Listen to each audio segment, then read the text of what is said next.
Hello and welcome back to our channel. So today in this video we are going to discuss about how to transfer from Visa gift card to Cash App. So without wasting much of our time, let's get straight into the video. So you cannot directly transfer funds from your Visa gift card to your Cash App. The most common method is to simply link your Visa gift card to a payment platform like PayPal or Venmo. So then you can simply transfer the funds from there to your Cash App account. Another option is to sell the gift card on platform like Cardtonic and then transfer it to your Cash App.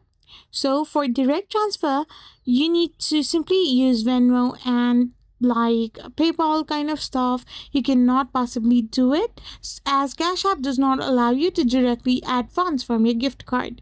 So you can simply work a here and there thing by using PayPal and Venmo. I hope you found this video helpful, so don't forget to hit that subscribe button and do give us a thumbs up. We will be back again with more informative videos. Thank you for watching and stay tuned.